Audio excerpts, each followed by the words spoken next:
अनेक खाता अच्छी से खाता भितर अनेक किसी भी लिखा जाए किंतु से खाता भितर गोटे नियारा खाता थाए जहाँ को आम समस्ते कहू रफ खाता। एस न्यूज ओडिया प्रयोजन आम एक नुआ स्टोरी इमेज ओडिया साहित्यर एक नुआ विप्लव को नहीं आम आपन को देखाइबू सबुदिन ठीक संध्या नुआ धारावाहिक रफ खाता। हाँ दर्शक बंधु आह आम रफ खातार ना एपाई तो जीवन में सब मूल्यवान हूँ रफ खाता। कहीं या रफ तो कही पारती किंतु प्रकृत में से खाता जे केते महान आम जीवन में आमर नुआ धारावाहिक रफ खाता देखिले आपण माने जानि परिबे। याको संयोजना करिसेंती अध्यापक प्रफुल्ल साहू आउ एतरे सह संपादिका अछंती प्रगति भुइया आउ प्रयोजक प्रसन्न कुमार दास। एस न्यूज ओडिया इ नुआ प्रयास कवि लेखक और गाल्पिक को नहीं आपण माने देखिबा को जमा भूलिबेनी। आमर स्टोरी इमेज ना होउची रफ खाता। नमस्कार दर्शक बंधु, समय सहित बदली जाए मनीषर मन। जुग जुग धरी काल काल धरी आमे देखी आसीचु जेउठी मनीष भितर आरंभ हुए अहंकारपण गर्व और घमट सेठू तार गति ध्वंस आड़ मनीष अमानिया हो जाए। जहाँ से भावे मो जीवन स्टाइल ता बेले बेले भूल हो जाए। जेमिति एबे आपण माने देखंतु भूल हो चली किए सूरत रु आसु किए दिल्ली रु आसु किए पश्चिम बंग आसु कोरोना व्यापी रोग को नहीं कि आसुचंती छाड़ी दउचंती भूताणु बढ़ी चली कोरोना भूताणु ओडिशा हारी जीव। तेणु आपण माने सचेतन हुंतु अमानिया हुंतु नाही नले जदुवंश ध्वंस होला परी लंका श्रीहीन होला भली ओडिशा श्रीहीन हो जीव। आम जीवन आम हाथ आसंतु गढ़िबा नुआ ओडिशा यह ही आम हरदर वार्ता। नमस्कार मु शर्मिष्ठा साहू स्टोरी इमेजर रफ खातारे आपण मानकु स्वागत जणाउछि।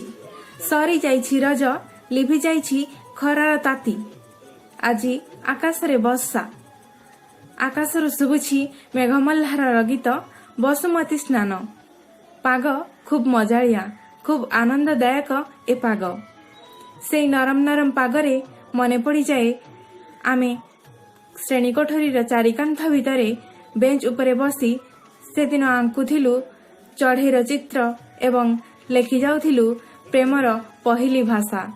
सतरे जीवनटा बड़ मधुर लागे ए जीवनटा।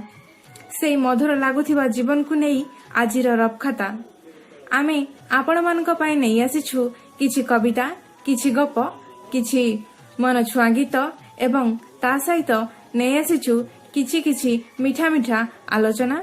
तेबे आजिर रफ खातारे आम सहित अछंती कवि डॉक्टर किशोर महांती कवि अमिय रंजन महापात्र तांको सहित अछंती कवयित्री तनुश्री राउत एवं शेषे डॉक्टर निरंजन साहू। तेबे चलंतु सुनिबा सेमानंकर वार्ता। किए से ईश्वर केउठी ईश्वर पथर ना वृक्षरे लतारे ना गोलमरे पशुरे ना मानवरे नई कूलरे अबा पहाड़ खोलरे डंगरे ना पड़ारे धूप दीप नैवेद्य दे खोजुची अहर ईश्वर को सबुआड़े साही बस्ती रे गलिकंदी हाट बजार तुठ बाट मठरे मंदिर रे केउठी तो दिशु नाहांती मो ईश्वर विपर्यस्त समयर उदंड नृत्य रे मूर्छित पृथ्वी भांगी जाउची गिर्जाघर धूली सात मस्जिद दुर्ग पतनर बेल पिंजरा दोहुलुची 49 पवनर गतिची प्रखर माटी धसुची पहाड़ फाटुची कहांती कहांती एकला ईश्वर ओंकार भेदुनाही भूदर अंबर आजानर प्रलंबित स्वर आज भी नीरव गिर्जार घंटी एबे निशब्द समस्ते शोईगला परे किए बा उठाइब हे मो ईश्वर क्योंठी तुम ईश्वर देख अदृश्य ईश्वरंकर हस शेष हस हब परा ईश्वर को थापिछि मो हृदय ନିଶ୍ୱାସରେ ପ୍ରଶ୍ୱାସରେ ସମ୍ବିତରେ ଚୈତି ସତ୍ତାରେ ସ୍ନେହ ପ୍ରେମ ଭଲ ପାଇବାରେ ପଡ଼ିଛି ଭଟ୍ଟା। ନିଜ ଲୋକ ଦୂରେଇ ଯାଉଛନ୍ତି ଯେମିତି। କେବେ ଉଠିବ ହେ ଈଶ୍ୱର? କେଉଁ ମନନ୍ତର କାଳରୁ ଏ ପ୍ରତୀକ୍ଷା ମୋ, ଏ ନିରବଧି ଅନ୍ୱେଷଣ? କେବେ କ'ଣ ତମସାର ଅନ୍ଧାର ଭିତରୁ ବିଞ୍ଚେଇ ପଡ଼ିବ ମୁକୁଳ ଆକାଶରୁ ଟୋପି ଟୋପି ଜହ୍ନର ଜ୍ୟୋତ୍ସ୍ନା? କେବେ କ'ଣ ଗଛ ଉଆଡ଼ରୁ ଉଙ୍କି ମାରିବ ହଳଦୀ ବସନ୍ତର ଆହ୍ଲାଦିତ ସ୍ୱର? କେବେ ପୁଣି ଧୂମାପ୍ର ଆକାଶ ଭେଦି ଉଠି ଆସିବ ରକ୍ତ ରଙ୍ଗର ସୂର୍ଯ୍ୟ? ଉଠବାରେ ମୋ ଈଶ୍ୱର, ଆଖି ଖୋଲ, ଆଖି ଖୋଲ, ଦେଖ ତୁମ ସୃଷ୍ଟି ଆଜି କିନାରକାର। ଅମୃତସ୍ୟ ପୁତ୍ର ତୁମ ସତେ କେଡ଼େ ଡହଳ ବିକଳ। ପ୍ରଭୁ ହେ ଈଶ୍ୱର, ଶୁଭୁଛି କି ମୋ ପ୍ରାର୍ଥନାର ଶେଷ ଶବ୍ଦ? ହାରି ଗୁହାରି ଶୁଣିବାକୁ ଆଉ କେହି ନାହିଁ। ଶୁଣ ଡାକବାରେ ହେ ମୋର ପ୍ରିୟ ଈଶ୍ୱର, ହେ ମୋର ପ୍ରିୟ ଈଶ୍ୱର, ହେ ମୋର ପ୍ରିୟ ଈଶ୍ୱର। ନମସ୍କାର।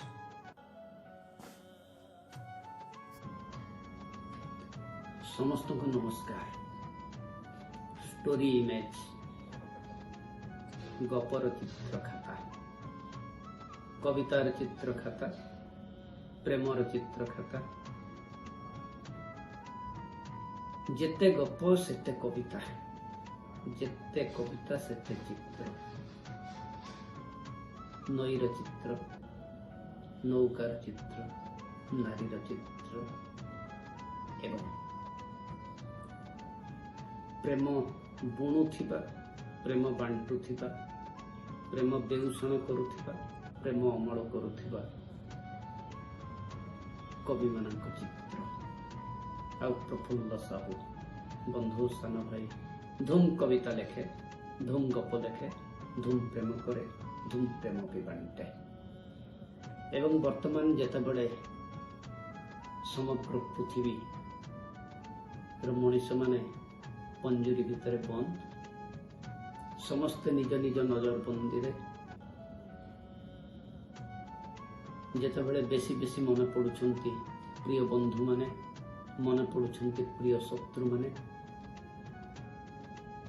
କାରଣ ବୋଧହୁଏ ମଣିଷ ବଞ୍ଚିବା ପାଇଁ ସ୍ନେହ, ପ୍ରେମ, ଭଲ ପାଇବା ଯେତିକି ଲୋଡ଼ା, ଶତ୍ରୁତା ବି ସେତିକି ଲୋଡ଼ା। ଅଥଚ ଏବେ ଛାତିରେ ଅନେକ ଦରଜ। ନା ଟିକେ କୋଳେଇ ହେଉଛି କାହାକୁ, ନା କୋଳାକୋଳି ହେଇ ହେଉଛି କାହା ସହ। ଛାତିରେ ଯନ୍ତ୍ରଣା ସହ ହାତରେ ବି ଯନ୍ତ୍ରଣା। ନା ଛୁଇଁ ହେଉଛି କାହାକୁ, ନା ହାତ ମିଳେଇ ହେଉଛି କାହା ସହ। ଏତିକି ବେଳେ ଷ୍ଟୋରି ଇମେଜର ଅନୁରୋଧ, ପ୍ରେମ ପାଇଁ, କବିତା ପାଇଁ। ଖରାଦିନ, ଚାରିଆଡ଼ ଶୁଖିଲା, ହେଲେ 2 ଦିନ ହେଲାଣି କଟକରେ ଭାରି ବର୍ଷା। ଏବଂ ଏତିକି ବେଳେ ବୋଧହୁଏ ମନେ ପଡ଼ୁଛି ପ୍ରିୟମ୍ବଦା। ଏବେ ଏବେ ଗୋଟେ କବିତା, ଯଦିଓ କବିତା ନା ଏଯାଏଁ ଦେଇନି ମୁଁ, ବର୍ତ୍ତମାନ ପାଇଁ ରଖାଯାଇପାରେ ପ୍ରିୟମ୍ବଦା।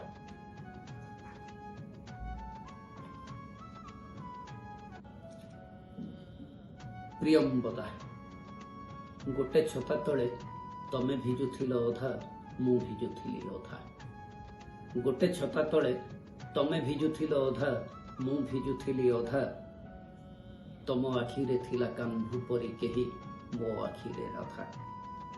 ଯେତେ ବଢୁଥିଲା ବର୍ଷା ସେତେ ବଢୁଥିଲା ଶୋଷ, ଯେତେ ବଢୁଥିଲା ବର୍ଷା ସେତେ ବଢୁଥିଲା ଶୋଷ। ତମେ ଖୋସିଥିଲ ଆଞ୍ଜୁଳାଏ ଫୁଲ, ମୁଁ ବାସ୍ନା ବିଭୋର ବୟସ। ଓଦା ଓଦା ଦେଉଁ ଗଛର ଡାଳରେ ବସିଥିଲେ ତମ ଆଖିର 2 ପକ୍ଷୀ। ସେ ଡାଳରେ ଯେଉଁ ନିଷିଦ୍ଧ ଫଳ, ତାହା ହିଁ ଥିଲା ମୋ ଶରବିଦ୍ଧ ଛାତି। ଅଭିଭୂତ ଅନ୍ଧାରର ଓଦା ହାତରେ ଥିଲା କିଛି ଦୁର୍ବଳ ମୁହୂର୍ତ୍ତ। ଅଭିଭୂତ ଅନ୍ଧାରର ଓଦା ହାତରେ ଥିଲା କିଛି ଦୁର୍ବଳ ମୁହୂର୍ତ୍ତ। ଅଧା ବାରଣ, ଅଧା ଆମନ୍ତ୍ରଣ, ଅଧା ଆବୃତ, ଅଧା ଅନାବୃତ। ପାପ ଓ ପୁଣ୍ୟର ପରିଭାଷାରୁ ଦୁହେଁ ଲିଭଉଥିଲୁ ଦୁହିଁଙ୍କ ନାଁ। ପାପ ଓ ପୁଣ୍ୟର ପରିଭାଷାରୁ ଦୁହେଁ लिभौथिलु दुहिंक ना तमे पिंधिथिल पाणीर पाउंजी मु धरिथिली कागजर नाव आमे जीवा बाटरे सज हेई बसिथिला स्वप्न मानक स्मित हस आमे जीवा बाटरे सज हेई बसिथिला स्वप्न मानक स्मित हस दीप परी जलुथिला किछि अलगा आवेग शब्द माने गाउथिले गीत गोटे छता तले दुहे हृदयर हाथ धरी चालुथिलु बाट गोटे छता तले दुहे हृदयर हाथ धरी चालुथिलु बाट हाड़े भी बाजुथिला हारमोनियम रास्ता भूली जाइथिला रास्तार दर्क्ष प्रस्त गोटे छता तले दुहे हृदयर हाथ धरी चालुथिलु बाट समस्त को आउ थरे नमस्कार एवं आशा करुछि समस्त भलरे थिबे प्रेमरे थिबे परिवार सब थिबे धन्यवाद। नमस्कार मु तनुश्री तराई मोर कवितार शीर्षक होची माँ माँ तुमे दयामयी भुवनेश्वरी निर्दय होइले मात होइबी काहारी तदेहरु पाइछि मु अमूल्य जीवन सार्थक हेउ जनम सेवित चरण दुष्ट विनाशने मात दुर्गा नाम तर मंगला कामी मंगलु तर्प करुचुर विपद काଳରେ ମାତ କାଳିକା ରୂପରେ ସମ୍ପଦେ ବାସିଳି ଦେବୀ ଶତ୍ରୁ ଦେଖି ଡରେ ନାନା ସ୍ଥାନେ ଭିନ୍ନ ଭିନ୍ନ ରୂପ ପାରୁଧାରୀ ସାରଳା ହିଙ୍ଗୁଳି ଦ୍ୱାରା ବିମଳା ଗୌରୀ ତୁହି ମାତା ଆଦିଶକ୍ତି ଜୀବନ ଯାତ୍ରାରେ ତୋବି କିଏ ବା ତିଷ୍ଠି ରହିବ ଏ ସଂସାରେ ବିପଦ କାଳରେ ହାତ ଧରିଥିବୁ ମୋର ତୋ ଚରଣ କ୍ଷଣ ମୋର ଚିତ୍ତ ନହୁ ଦୂର ତୋ ଚରଣ କ୍ଷଣ ମୋର ଚିତ୍ତ ନହୁ ଦୂର। तुमेव माता पिता तुमेव बंधु च सखा तुमेव विद्या द्रविणं तुमेव सर्वं मम देव देव। महाप्रभु श्री जगन्नाथंकर पादपद्म कोटि कोटि प्रणाम अर्पण करी आमे आलोचना करुवा विषय वस्तु भितर को जीवा आमे पूर्वर आलोचना करिछे जे भगवत गीता रे तृतीय अध्याय प्रथम अध्याय विषाद योग द्वितीय अध्याय सांख्य योग एवं तृतीय अध्याय होची कर्म योग रे आमे बुझीचे गोटिए कथा जे एपरि मनीष नाही जगत रे अकर्मा है कि नाहंती सेथि बाबा कहिले एथि भगवत गीता मध्य कहुई जगते अकर्मा होई नाहंती केही बिना कर्मे ज्ञान जात होई नाही अर्थात गोटे सुंदर कथा आपण माने जानी रखंतु जे आम जगत रे जेते जीव अछंती विशेष करी मनुष्य देहे दिव्य ज्ञान देखी संतोष भगवान ए मनुष्य केही अकर्मा नुहंती समस्ते किछि ना किछि कर्म करुचंती कर्म कले ज्ञान हुए आ से ज्ञान देखी भगवान संतुष्ट हुवंती तेणु बिना कर्म रे ज्ञान जात हुए नाही बोली कुहा जाइछि। तेबे आमे एठी कहिबा दुईटी जोगर कथा मध्य तृतीय अध्याय जानिचे गोटिए होची ज्ञान योग आ गोटिए होची कर्म योग। ज्ञान योग को माने साधना करंती हम तृतीय अध्याय पढ़ीचे ज्ञान योग सांख्य योगी माने बा आत्मज्ञान संपर्क रे अवहित हेउथिबा सांख्य योगी माने ज्ञान योग साधन करंती आ कर्म योग को माने साधन करंती ना योगी माने जो माने युगयुक्त हुवंती सही माने कर्म योग साधना करंती। दुईटी कथा गोटे कर्म आमे काम करूचे जने लोक जमी रे चाष करूचे से कर्म ना नहीं जने लोक पाठ पढ़ाउचे से कर्म ना नहीं जने लोक रिक्शा चलाउचे से कर्म ना नहीं जने रिक्शा टाणुचे ताको जाई पचारिबा तो रिक्शा केम टाणुछु एवं ताको पचारिबा रिक्शा रे केते कष्ट हो टाणीबारे केते कष्ट होची पिला दिन जतले बापा कहउतले पाठ पढ़े घोड़ा चढ़ू सेतबेले कथा मन पकईलु से कहब जे मु अवहेला क्रम हरई बसी आज रिक्शा टाणुची रिक्शा आजिकल आ चलुनी कटक सहर में कौन जगार रिक्शा चलुनी रिक्शा बंद, बर्तमान टाउन बस हो सारे आम बेपार वृत्ति बंद। अर्थात कर्म जोग रु ज्ञान जोग आसी थाए। ये भगवान चतुर्थ अध्याय को आसुचंती।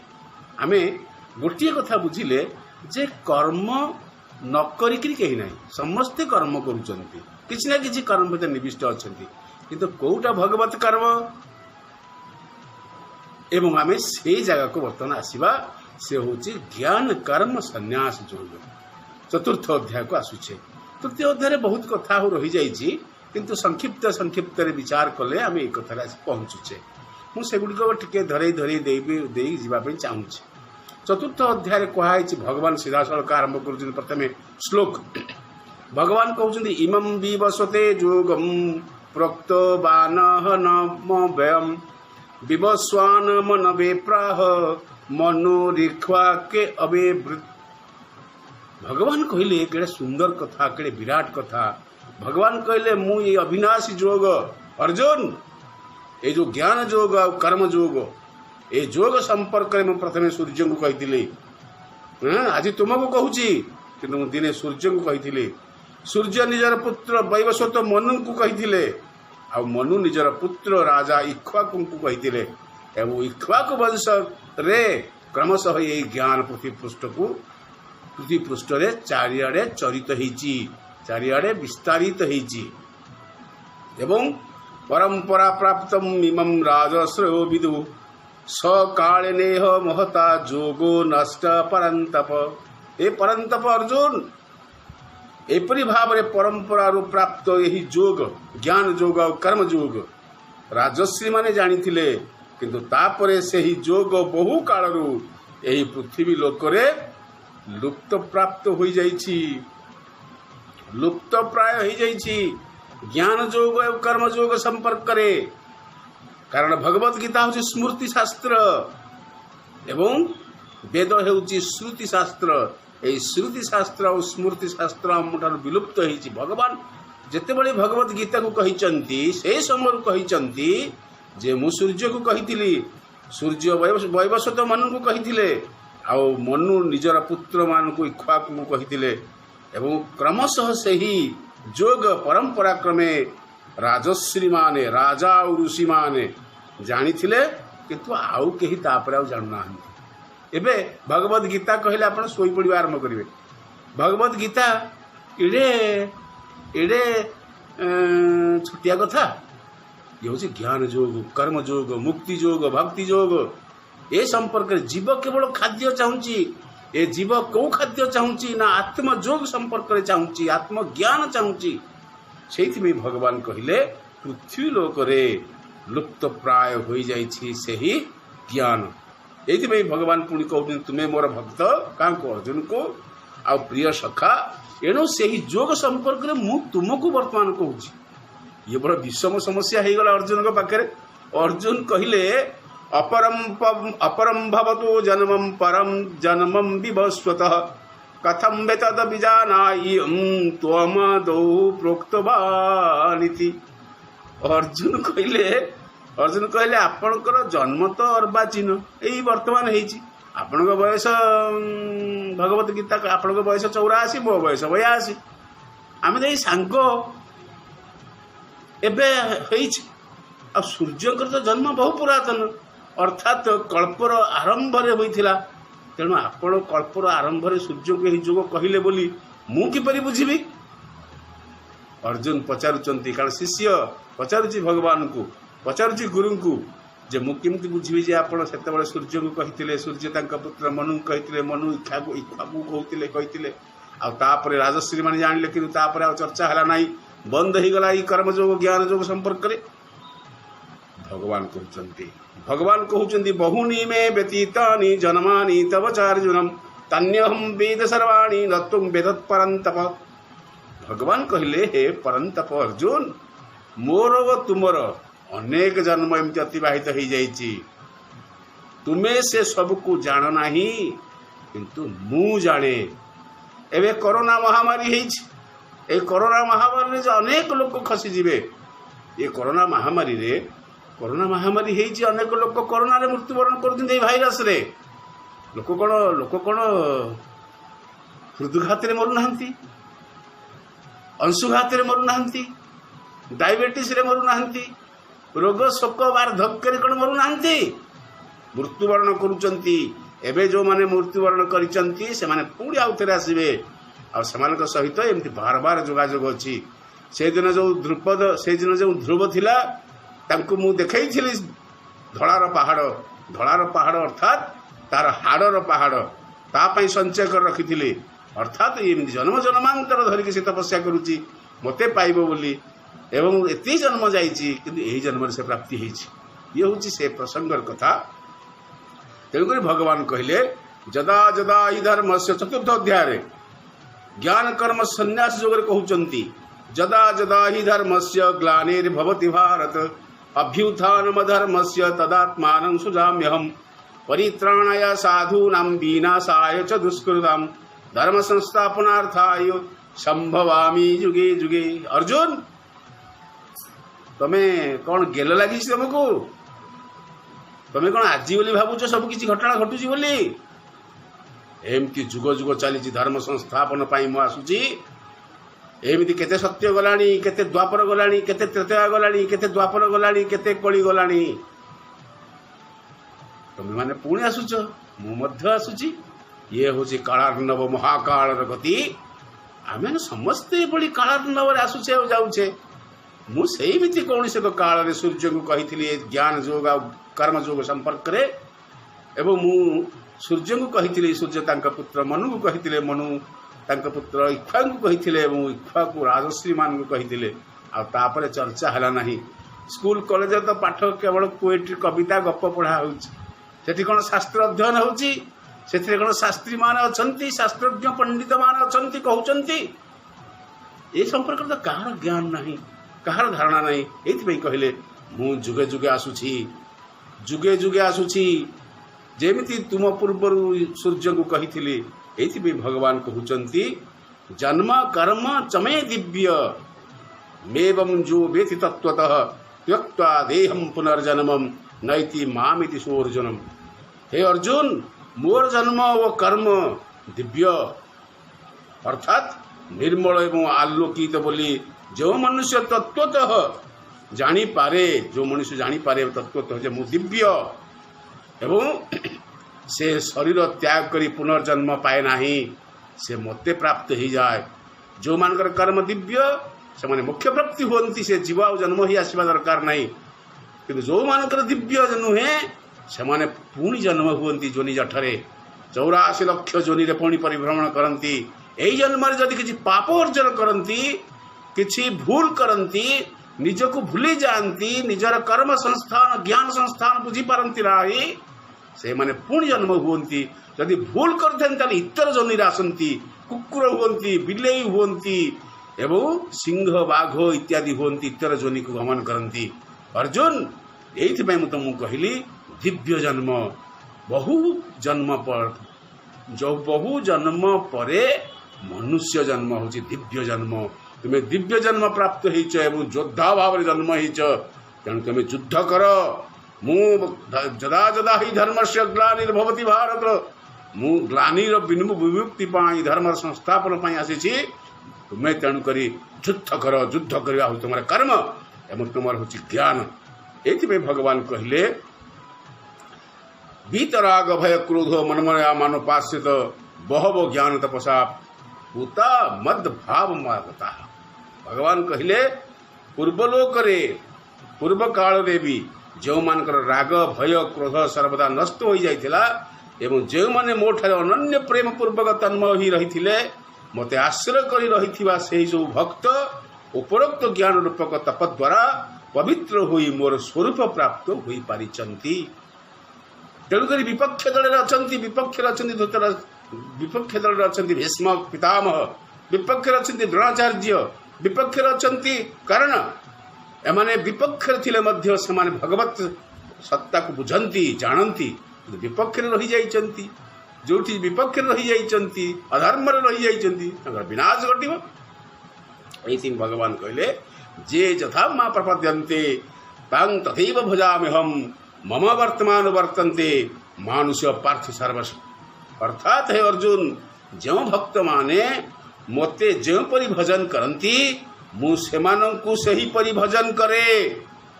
मनुष्य जेतेबेले भजन करुची प्रार्थना करुची दुख जड़ौची सेतिकी बेले भगवान मध्य सही आत्मा को अर्थात आत्मा जीए परमात्मा सीए अर्थात सही परमात्मा पुणी आत्मा को भजन मध्य करुचंती बोली भगवत गीता रे भगवान श्री कृष्ण तांका मुहरु कहिचंती।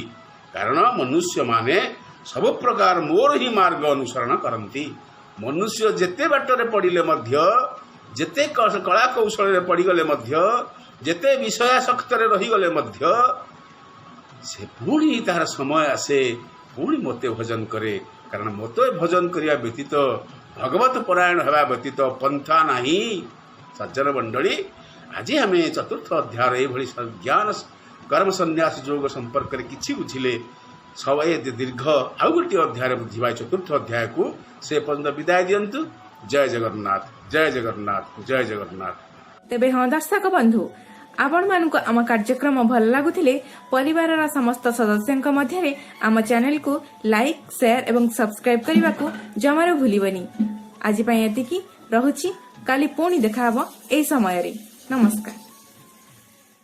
तेबे आपनक मोबाइल रे कविता हेउ कि गल्प निजे पढ़ी आम व्हाट्सएप नंबर को पठांतु। आम व्हाट्सएप नंबर 7504422096। आउ थरे कहि दउछु 7504422096।